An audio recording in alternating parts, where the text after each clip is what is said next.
Sanibona bafethu uVanelo. So imatch elandelayo iBafana Bafana bayodlala against iPanama. Yabo. Le match le izobidlala kusasa ngomhla ka31. Into engiyithanda ngale match bafethu izodlala ngo7:30. Nje izodlala nje ngo7:30. Amathikithi asethengiwe wonke aphelile. Ama-fans ase-Cape Town akhombisa ngempela ukuthi kade yayilangazelele igame enkulu kanje. Igame yoBafana Bafana. Remember ke iBafana Bafana iyodlala imatch yayo yokugcina ngci yokuyilungiselela before bayele eMexico bayodlala ke imatch yabo yokuqala ngqa ekade bagcina ukudlala khona for iWorld Cup. Remember the last game they played ku-World Cup babedlala against iFrance. Lapho khona babewina against iFrance. So right now they are going to play against the host nations okuyibani na okuyiMexico. Bazophinda into eyenzeka ngo2010 lapho khona iBafana Bafana iyedlala khona against iMexico as the host. So njengoba bewudlala against iPanama bafethu kuzobe kuyigame ebaluleke kakhulu for iBafana Bafana because uma bewina le game le bazokwazi ukuthi ke babe nawo umfutho ahead of lama games abawadlala le. So ngizoshaya ke i-lineup prediction yami. Ungayigxiki ke i-lineup prediction yami.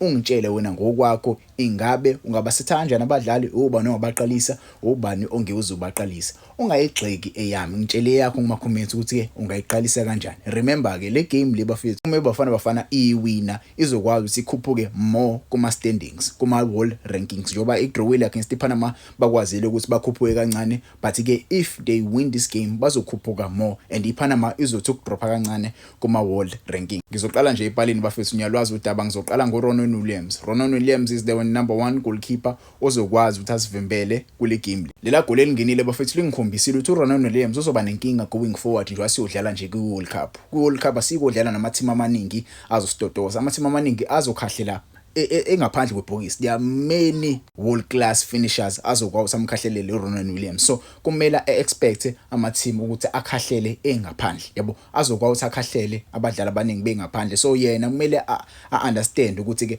sisawubhekana nengqinamba kanjalo. Leli goal esilibonile against iPanama lingikhombisile ukuthi umjida akakabi ready. Kodwa ke kule game le kumele enze sure ukuthi uyawafixa lawo ma mistakes lawo because lo mjida uvele wakhahlele ngaphandle kwebhokisi washaya nje ibottom corner la ngena ibhola. But ke I trust him umjida ukuthi ke adeliver ku World Cup. Buye lo Ronan Williams lo yasambona ku AFCON, not le AFCON esibuya kuyona but ke le ya AFCON. Center back pairing bafethu ngizoqalisa bani na? Ngizoqalisa uMbokazi with uIme Okon. La center back pairing bafethu leyathi sidlala against iPanama ibishake kakhulu. There were many mistakes engwabonile. Yabo if wekhona uSibisi angazi imedia ibizo react kanjani. Ilakhe nje ukuthi uSibisi ubengekho kule game and ke kule game le angifisi ukumbona uSibisi. Mhlambe ke singam-introducer second half umjida azowathola ama minutes, but ke kule game le ngaqalisa bani na? Ngaqalisa umbekezeli Mbokazi with uIme Okon. I really like uIme Okon umjida bafethu. I like the fact that umjida unaso i-strength and unayo i-height. We really need that kule position ayidlalayo because yes uSibisi is a good candidate ukuthi adlale leya position. So umjida yena ngamdlalisa laphana. Kodwa ke uSibisi ushawa into eyodwa akanayo i-height. Njobe enganayo nje i-height uba exposed kakhulu uma kushawa ama set pieces. But ke a player like uIme Okon uyakwazi ukudefenders, uyakwazi ukudefenda lawo ma set pieces. You have a player like umbekezeli Mbokazi onaso i-strength and okwaziyo ukuthi umjida alihold ibhola, akwazi ukudlala ibhola, ucomfortable kakhulu onyaweni ubani na umbekezeli Mbokazi. So you need a combination of uIme Okon and umbekezeli Mbokazi at the back for iWorld Cup. Masukuthi ke ama wing backs bafethu angifuni futhi ngishaya izinto eziningi. Iyona wing back le esizodlala ngayo masisiya ku-World Cup. Yebo sithanda bafethu ibona abajida laba yobe beqala ama games ku-World Cup njengoba siyodlala le against iMexico nje. This is the center back. This is the back four for me. Iyona back four le kumele siqalise against iMexico. Mhlambe ke ungababona mhlambe ke abanye abadlali bazodlala, but ke ngokwami this is the back four. Wena ngokwakho songangitshela ukuthi ithini back four yakho. Mase ke siya lapha number 6. Same situation. Number 6 uyena mjida ozodlala laphana ezo number 6 okubani na okuTebogo Mokoena. Tebogo Mokoena I really trust umjida. Khona ama rumors aseculatayo regarding yena umjida uthi uzoyaphesheya, but ke that's a story for another day. But ke I trust umjida to play that position very well. But ke i-situation izoqala la ekumdlaliseni uzodlala noba njobe ezodlala nje number 6. Yabo ike phela iqala lapho. uTebogo Mokoena uyamdinga umuntu ozokwazi ukuthi drop deep akwazi usadlale naye. Yabo when he played with uSithole last game I saw some very confusing tactics abenziwe ucoach. Yabo umjida ubedlala kahle umjida as number 6, but I saw uSithole ubeyicasha kakhulu. uSithole bengakwazi usadlalisane with ubani na with uTebogo Mokoena angazi bekwenzakalani yabo. And when we introduced ubani na, when we introduced uTalente Mbatha, we introduced him as a number 6 if I'm not mistaken. I don't know if Hugo Bros ubona uMbatha as a number 6, and if uMbatha ebono Hugo Bros as a number 6 sizoba nenkinga when we go to iWorld Cup, because we know very well uTalente Mbatha adlala as a number 6 yabo. Orlando Pirates iyamdlalisa phela yes as a number 6 if kukhona ama issues akhona, but ke akanduyeni number 6, and leyo nto leyo izo expose iswing. Kumele senze shorties samba nama center back nama central defensive midfielders awu2, masihamba no number 8 abawu2 no number 10 abawu2. Not lento le bafethu ukuthi sidlale ngesisu singabalansile. Isisu sethu kumele sithi ukubalansa kancane. Mase ukuthi ke abadlali abazodlala naye lapha uTebogo Mokoena, mina ngokwami eswini ngaqalisa bani na, ngaqalisa uThemba Zwane as number 10, and I will start uJayden Adams as number 8.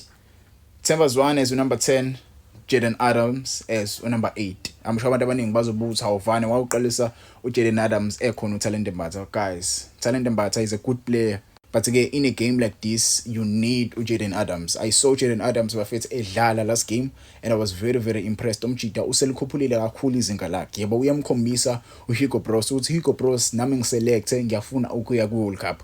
Umnikeze ithuba right now. Yabo uzwile indaba indlela akhulume yakhona umjida uphakamisile kakhulu. So I trust umjida ukuthi ke uzoperforma kakhulu kule game esiyidlala against Panama. So yabo ngokwami ngamqalisa mina ahead of uTalente Mbatha. Maybe ke introduce uTalente Mbatha second half. Number 10, do I have to speak about number 10? Guys, come on, nyamazi bafethu umshishi. Last game you saw umshishi bafethu ke ukuthi umshishi ubeshoda abadlali abazodlala nabo lapha eswini. So with a midfield ekanje bafethu ayijwayele vele lapha kweMamelodi Sundowns, lesisu sijwayele ukudlala ndawonye. So abajida ba understandana, so I trust them to work something out lapha bafethu, babe creative and create some chances for Bafana up front. Masokuthi ke kuma wingers bafethu abanye abantu bebezoshutha uvane. Why are you starting Mofokeng as winger? Guys, look at the team atedlala nayo. Ngithandayo le team atedlala nayo, sisasanda kudlala nayo. Banama defenders amade. Njoba benama defenders amade bayakwazi ba defend lawa amabhola wide esiwadlala. So many balls Bafana iwa waster. I didn't do image review because I was live. I didn't come back and do image review ngabuya late, but I was live. I was watching Bafana idlala. They were wasting too many balls. Yabo lama bhola lawa esiwashaya abe wide for ama wingers ethu uthi agijime kakhulu. Ade siwa waste lawa amabhola because leya defense ade benayo ade like banama defenders amade. Njoba emade bayabuya bawathole kalula amabhola mase beyawahambisa. And leyo nto ngiyibonile ukuthi no man, ucoach mele aqhamuke with another manner of approach when we are approaching iPanama. Mele sidlale ibhola elihamba phansi with a player like ubani na, with a player like Mofokeng uzokwazi ukuthi adrift inside, akwazi asebenze with i-team lapha eswini, ikwazi ukuthi idlale ibhola, imove ibhola, because i-team esasidlala nayo iPanama bikwazi bafethu ukuthi infiltrate isisu seBafana. Yabona nje oSithole babayilele kakhulu, wazi wakhisha uSithole second half because wayelela umjida bafethu. So we need players like Mofokeng abazokwazi ukuthi badrift inside, bakwazi basebenze lapha with uThemba Zwane enze imangaliso, create ama chances. Osuna Police, do I need to speak about Osuna Police? Uyawazi umsebenzi umjida ukushaya inqaku nje kuphela. Yabo even last game you saw Osuna Police. Masukuthi ke i-center forward ke bafethu nyalwazi udaba nakhona. Nyalwazi udaba nakhona bafethu. How do I need to speak? So this is the lineup for me. Yabo engakwazi ukuthi idlale kahle ahead of le game lesiyidlala against iPanama. So back four yami niyayibona bafethu, masukuthi abajida abadlala iswini niyababona, masukuthi ke i-front three niyayibona. Ngangitshela nina ngokwenu injani le lineup le. Ingabe i-deadly, ingabe iyona lineup eso approach ngayo World Cup, ingabe iyona lineup eso qala ngayo World Cup, ingabe ilethal noma kushoda something? Ngingazwi ngangitshela ama comments, how do you feel regarding